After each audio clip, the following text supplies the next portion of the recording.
بسم اللہ الرحمن الرحیم۔ حضرت سیدنا ابو ہریرہ رضی اللہ تعالیٰ عنہ سے مروی ہے کہ حضور نبی رحمت شفیع امت صلی اللہ علیہ وسلم نے ارشاد فرمایا، نیک اعمال میں جلدی کرو ان فتنوں سے پہلے جو اندھیری رات کے حصوں کی طرح ہوں گے۔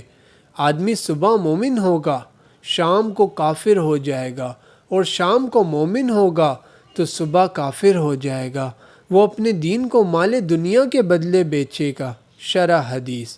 ایک بہت بڑے فتنے کی نشاندہی۔ علامہ ابو زکریا یحییٰ بن شرف نووی علیہ رحمۃ اللہ القوی شرح مسلم میں فرماتے ہیں، حدیث پاک میں ترغیب دلائی گئی ہے کہ اعمال صالحہ کی ادائیگی میں جلدی کرو اس وقت سے پہلے کہ نیکیوں پر عمل کرنا مشکل ہو جائے اور تم نیکیوں سے ہٹ کر ان فتنوں میں مبتلا ہو جاؤ جو مسلسل ہوں گے، جیسے اندھیری رات میں مسلسل اندھیرے ہوتے ہیں۔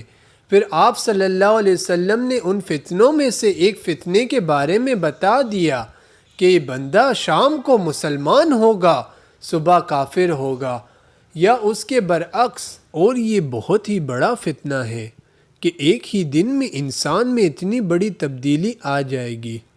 اعمال میں جلدی کرنے کا معنی۔ علامہ ملا علی قاری علیہ رحمۃ اللہ الباری فرماتے ہیں، اعمال میں جلدی کرو ان فتنوں سے پہلے جو اندھیری رات کے حصوں کی طرح ہوں گے، یعنی قتل و غارت، ممنوعات شرعیہ کی کثرت، دینی و دنیاوی معاملات میں مسلمان کا آپس میں اختلاف، اور ان جیسے فتنوں کے ظہور سے پہلے نیک اعمال کی طرف راغب ہو جاؤ، کیونکہ ان فتنوں کے ہوتے ہوئے تم نیک اعمال احسن انداز سے نہ کر سکو گے۔ فتنوں کو اندھیری رات سے تشبیہ اس لیے دی گئی ہے تاکہ ان فتنوں کی حالت بیان کی جائے کہ وہ فتنے بہت بڑے اور بھیانک ہوں گے، نہ کوئی ان کا سبب جانتا ہوگا اور نہ ان سے چھٹکارے کا طریقہ۔ صبح و شام مومن ہونے کا معنی حدیث پاک میں بیان فرمایا گیا کہ آدمی صبح مومن ہوگا، شام کو کافر ہو جائے گا، اور شام کو مومن ہوگا، صبح کافر ہو جائے گا۔ علامہ ملا علی قاری علیہ رحمۃ اللہ الباری فرماتے ہیں، یعنی ایک شخص صبح کے وقت ایمان والا یا کامل ایمان والا ہوگا، شام کے وقت کافر ہو جائے گا، یا تو حقیقتاً کافر ہوگا یا نعمتوں کا انکار کرنے والا ہوگا، یا کافروں سے مشابہت کرنے والا ہوگا، یا کافروں جیسے عمل کرنے والا ہوگا۔ ایک مطلب یہ بھی بیان کیا گیا ہے کہ صبح کے وقت اللہ عز و جل کی حرام کردہ شے کو حرام سمجھے گا اور شام کے وقت اسے حلال جانے گا۔ الغرض دینی امور میں تذبذب اور دنیاوی معاملات کی وجہ سے صبح حالت ایمان اور شام حالت کفر پر کرے گا۔ دین کو مال دنیا کے بدلے بیچنا۔ مذکورہ حدیث پاک میں یہ بھی بیان فرمایا گیا کہ وہ اپنے دین کو مال دنیا کے بدلے بیچے گا۔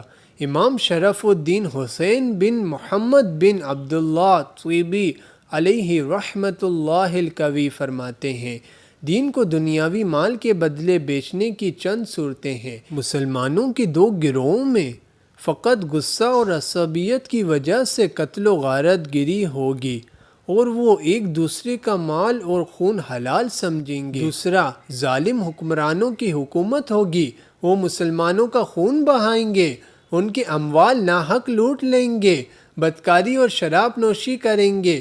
بعض لوگ انہیں حق پر سمجھیں گے، بلکہ علماء سو ان کے حرام کاموں کو جائز قرار دیں گے۔ تیسرا، معاملات یعنی خرید و فروخت، نکاح وغیرہ میں جو خلاف شرع طریقے رائج ہیں، لوگ انہیں حلال سمجھیں گے۔ سب سے بدتر شخص کی علامت۔ خاتم المرسلین رحمت للعالمین صلی اللہ علیہ وسلم نے ارشاد فرمایا، کیا میں تمہیں سب سے بدتر شخص کے بارے میں نہ بتاؤں؟ یہ وہ جو خود تو کھائے مگر اپنے مہمان کو کھانے سے روک دے، تنہا سفر کرے اور اپنے غلام کو مارے۔ کیا میں تمہیں اس سے بھی بدتر شخص کے بارے میں نہ بتاؤں؟ یہ وہ ہے جو لوگوں سے بغض رکھے اور لوگ بھی اس سے بغض رکھیں۔ کیا میں تمہیں اس سے بھی بدتر شخص کے بارے میں نہ بتاؤں؟ یہ وہ ہے جس سے برائی کا خوف ہو، بھلائی کی امید نہ ہو۔ کیا میں تمہیں اس سے بھی بدتر شخص کے بارے میں نہ بتاؤں؟ یہ وہ ہے جو دوسرے کی دنیا کے عوض اپنی آخرت بیچ ڈالے۔ کیا میں تمہیں اس سے بھی بدتر شخص کے بارے میں نہ بتاؤں؟ یہ وہ ہے جو دین کے بدلے دنیا کھائے۔ بے وقوف کون؟ حضرت سیدنا عبداللہ بن مبارک رحمۃ اللہ تعالی علیہ سے سوال ہوا کہ انسان کون ہے؟ فرمایا علماء اسلام۔